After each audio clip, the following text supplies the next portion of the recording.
circumference or something. That's right. Yeah. Okay. So you can see yourself here. Tell me, what is your name already? Well, I'm Chris Harwood. And what have you been responsible, or did you write? Did you publish articles? Or? How are you known in the historical community? Well, mostly on the technical side these days, because I help out at conferences on the technical side, publish work. Nothing specific in a long time now, but my main interest is in astrocartography. Oh, good. So are you using it for yourself? Are you traveling a lot? I used to,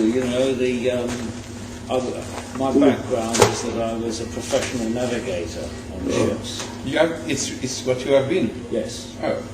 And so my background is in celestial navigation. Which That's is a good basis. Yes. Very closely, the calculations are very similar I see. to astrology, and this is how I came into astrology. All right. Could you tell us a little about this astrocartography? How is it justified? How can you practice it properly? Well, the main thing about astrology is it's an exercise in both time and space. Good. And if time changes, the chart changes. Yeah. And also, if space changes with the same time, the chart moves. Okay. So what can happen is that a planet, say, in a cadent house, or a succedent house, such as in the third house, can, by moving across the planet, you can change that planet's position because the house cusps start to change. Sure. And you can bring it onto the midheaven, or onto the IC, or onto the ascendant or the descendant, at which point it becomes much more potent. Or less potent, if it's bad. Well, if it's bad, yes. If it's bad, you can change the impact. Well, the thing about this is that I had quite a lot of experience of this actually happening before I came into astrology. And what was happening was that if you remained on a line, say a Saturn line, then that could have, depending on the position in your chart or how it is aspected, then you are going to feel the full force of that planet there. Yes. And it was very interesting. And this, and because of this, I know that this is a very valid procedure. I see. You said how did you experiment it finally? Oh, physically. Yes, because for instance, when you moved to another area, your life changed. Yes. And not only that, there's also the business of local space. We are in effect living inside our own horoscope, and we move around inside it. Yeah, can you imagine that concept? A little. Yeah.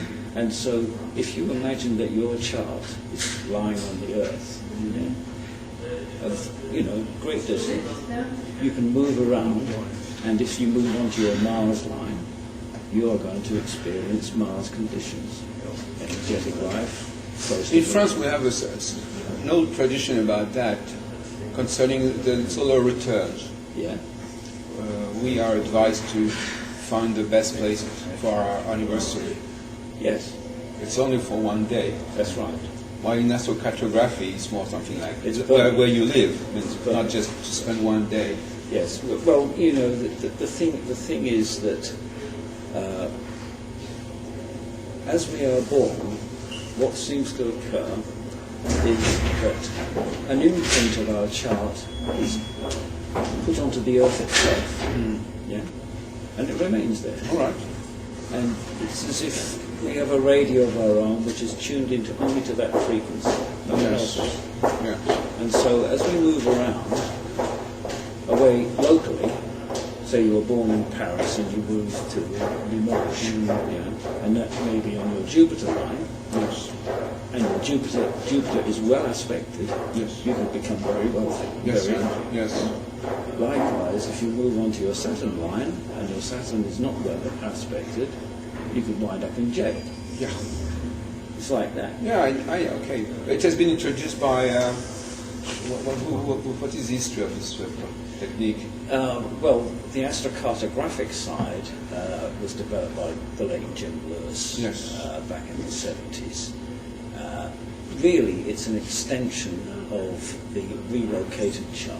Yeah, this is what it is. It is putting in graphic form a relocated chart and picking up all the positions that it could be.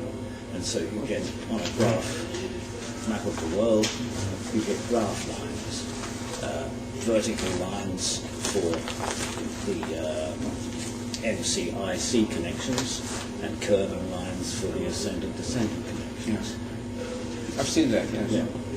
And they are, and so if somebody, say, moves, as I did once, from a place in the world where I was on my own Saturn line to another place in the world where Saturn had now moved from the midheaven to the ascendant, then I experienced full Saturn.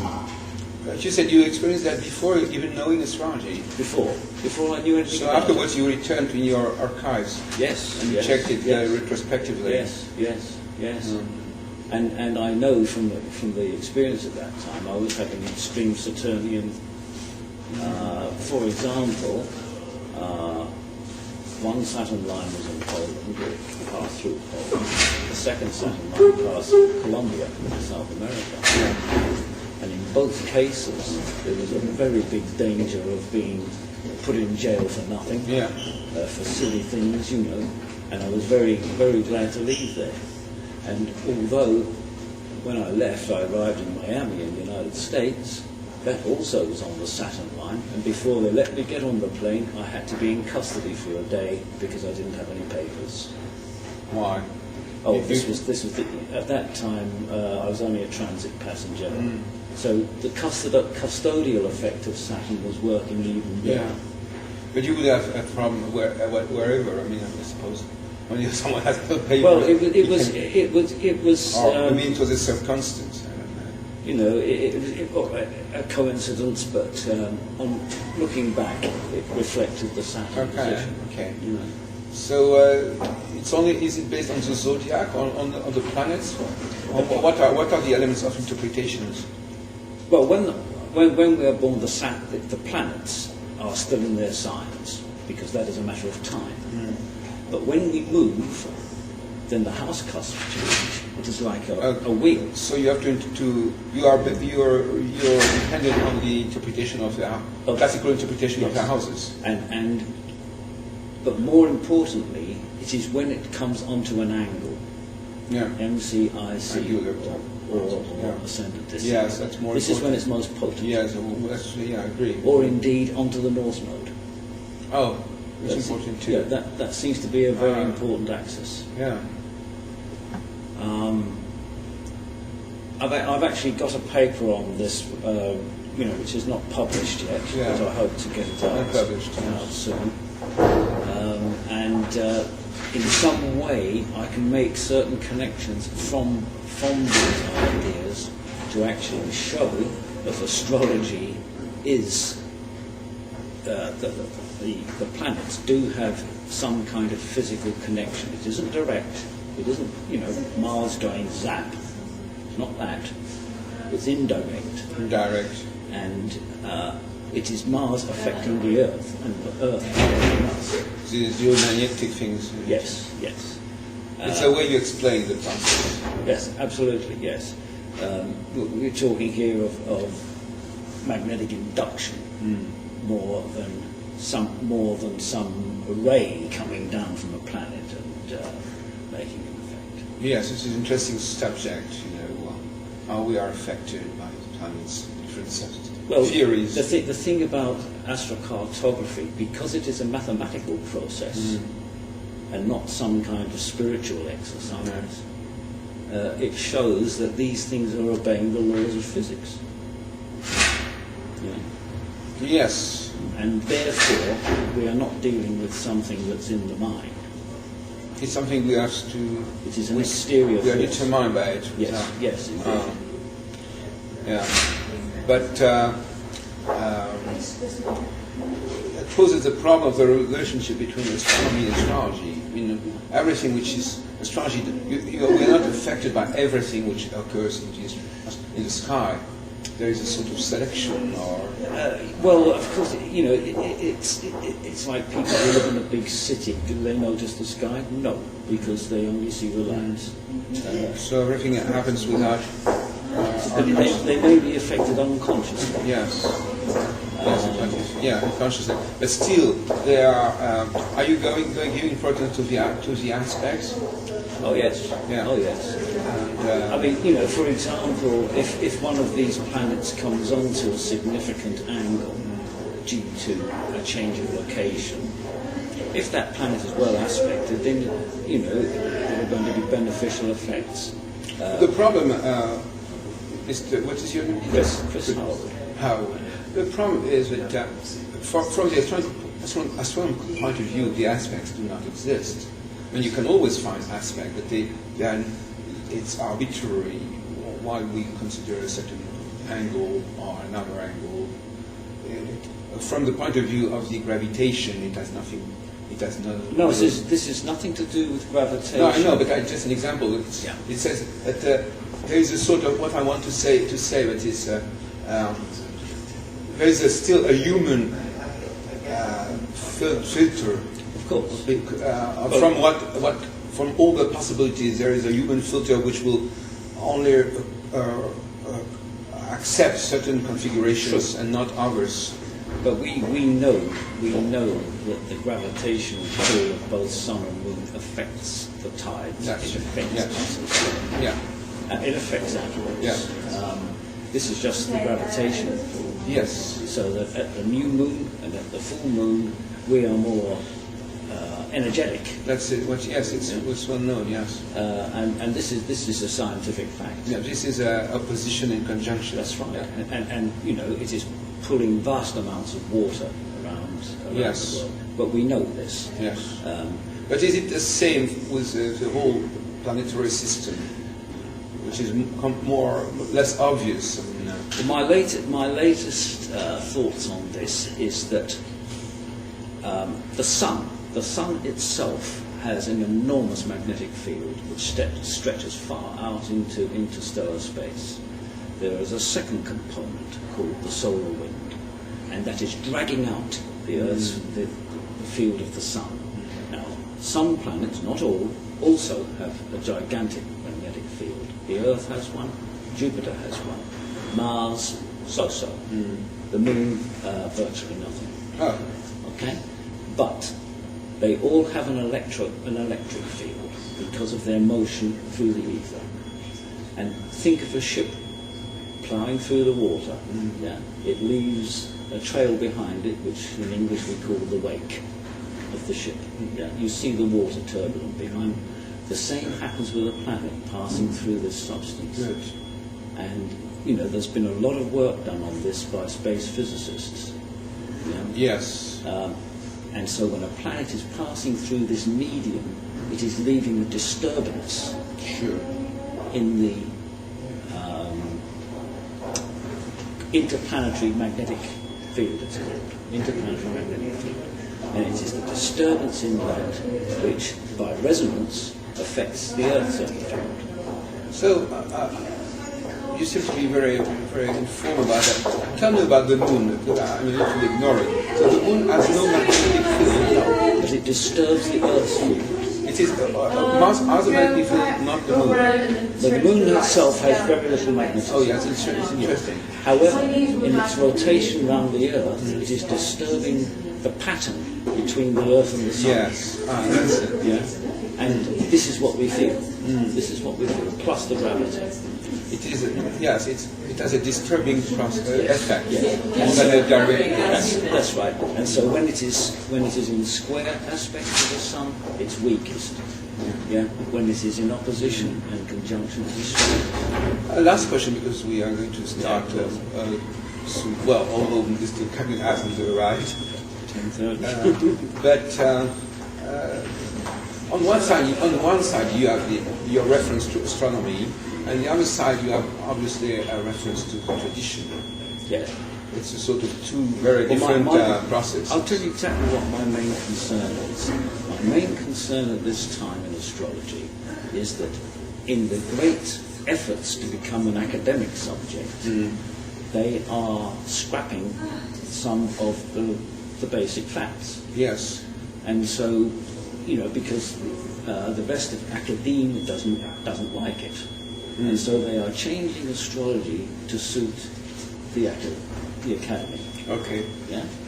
And they are starting to say, take the Company of Astrologers in London here, they actually deny that the planets have anything to do with it. As far as they're concerned, it is all in the conscious, in yes. It's Platonician. Yes. That's right. Now the problem is that approach works. It works very well. But to my mind, as a traditionalist, it is cutting away. It is like a tree, that has branches and leaves. And my problem is that if we continue in this way, the tree will die. And I'm not saying as everyone does. It will die because it has no basis. Yeah, but I mean, some people will say, well, it doesn't matter because it works. I know that, but they're wrong. They're wrong. Anything that has no substance will eventually. Yes, exactly. Yeah. So we can't just neglect this point. Yeah. And this is why the work with Professor Percy Seymour, is important. Now, he's not an astrologer. No. In fact, he's a scientist. And his work was, they ignored it in the end. Fine. So to come back to the idea of tradition, you think that do you think that tradition has been perpetuated properly, or has it lost some elements? Yes, it is lost. It is lost. The first point where it started to lose was, nobody does anything by hand anymore, it's all computers. There was a divorce between the construction and the result. Sure. Because something else is doing it, the machine is doing it. And I don't know if you heard the remark yesterday about the astronomer who enjoyed sitting on the top of his telescope and communicating with the cosmos. Yes. You must be able to do that, I think. And as a navigator on the sea, this is what you do. So what would you reconstruct, what would you restore from the astrological tradition?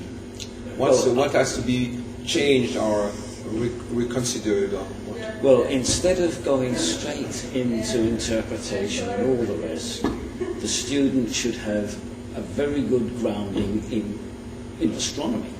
Yeah?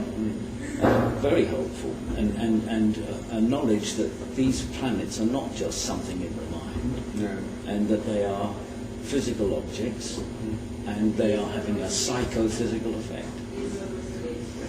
Yes, but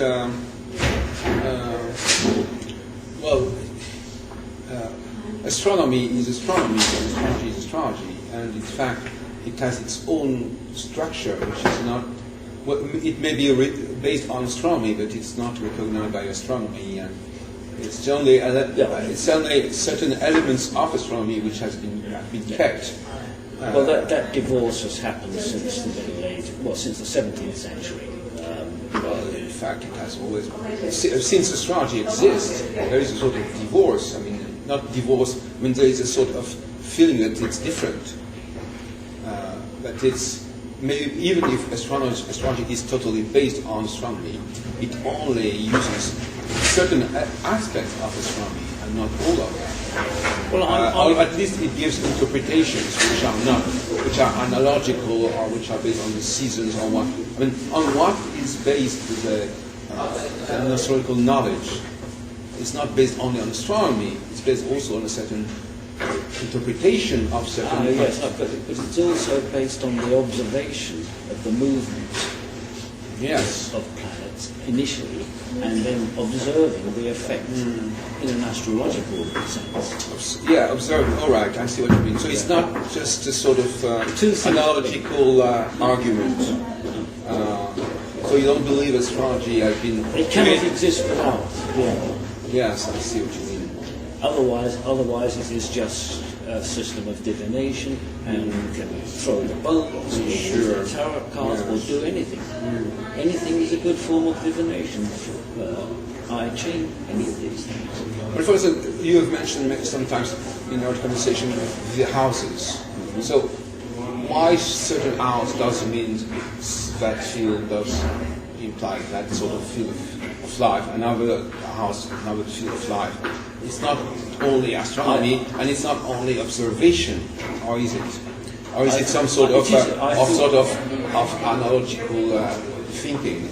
It is largely observation. Right. Whether a planet is above the horizon or below the horizon seems to be weaker when it's below the horizon than it is above, except when it is in the midnight. Yeah. And do we have time? I think that's time. Finish your argument, and then we. And so, I think by observation it was noted that when it was in between these positions, it had it wasn't so effective physically. It was more mental, maybe to do with communication, and that people with planets in these positions had a certain different type of personality, where they were not as potent, perhaps doing a lot of talking. In that case, why did you say that possibly certain notions of astrology might have been perverted or lost or something? Because in fact, if it's just observation, people would say, astrology works, and it works according to this. Is there any sort of interruption in the transmission or perversion? You think that we are still the does the heritage of astrology is still proper? It is being slowly lost. This is the problem. And why do you think it has been lost? Well, because the concentration is simply on the effect and not on the cause. I see. So, in fact, because sometimes you say, we see the effect. Yeah. And this is good enough for interpreting charts and all the rest. But without the background, it will always be mocked. I understand. It will always be mocked. Oh yes, I agree with you that the academics will not just be satisfied by the fact it works. They have to see evidence. They have to understand that it's a body of knowledge which makes sense. And until there is this reference back to how it works, and some knowledge of how it works, Academy will never accept it. Last question before we start with this seminar by Nick Champion. Do you think that it may be a little queer question? Do you think that women and men have the same approach of astrology? No. Women are subjective, men are objective. Put simply. Yeah, there's a lot. Yes, I would agree with that. And it's true that today, that with so many women, of course, astrology 85% might be misrepresented in a certain way. Women are, to be fair to these lovely women, they are more emotional and they are interested in every kind of divination. The same woman who is interested in astrology, she may be doing the tarot or something like this, because they are interested in the emotional. More empirical. Yes, right. Okay, thank you very much, sir. My pleasure. And I hope we'll have a nice day. I hope so too. Yes, we were just comparing French and English and continental astrologer to English astrologers, and you think they have a different approach? Absolutely. French and German astrologers are much more dedicated. Yeah. They are not satisfied with soft answers. They always want to get to the bottom. That's what I like. So you mentioned the case of Castile. Yes. He has come to these conferences. Yes, he comes here nearly every year. Yes. Yeah. On September, you mean? That's right. Yeah. To the association conference. But his approach of astrology is special. You know, he speaks on a very particular aspect. That's right. Yeah. Of astrology, the zodiac, statistics, and marriages. And yes, that's right. According to the signs, etc. That's right. And but it's limited. But at least it's more but serious. It's deep. It's deep. Yeah. Yeah. That's the thing. The same with some American astrologers, yes. particularly the financial. Ray Merriman. Yes, Merriman, exactly. You are impressed by what he's done? Oh yeah, I don't agree with it, but No. yes, I mean it's very good, very thorough. You know, I feel that, I say to the financial astrologers, you've been analysing the market for so long. How come you're not a millionaire? Yes. What do they answer? Well, I mean, you know, the market. It's the X factor in the market that destroys their predictions. Exactly. Yes. The chaos factor. Yes. Yeah. Which you cannot master. Right. But in general, and as a German astrologer, he's a baron. Baron's, I forget his name now, but also very good. We enjoy having him come over every year. Well, not every year, but when we had our big multilingual conference in 2005. Yes. Multi what? In 2005. What do you call it? It was the multilingual. Multilingual. We had it in French, German, English, and Italian. Yes. With simultaneous translation. It was a big effort. Yes. But it was so expensive, we haven't managed to do it. I suppose so. But it was a price to be more international and more central. Yes. Like the German would do that in Switzerland. You know, these word conferences. Yes, absolutely. Which have taken place during 20 years. And of course, the German astrologers go to America a lot. I was at the UAC conference in Denver this year. Oh, really? You are very present. Well, because you like to travel. In the background. And they were there. So you are a good observer of what happens in. Absolutely. That's what I feel my task is, to observe and to see how others take up the reins of the horse, if you like. So what is your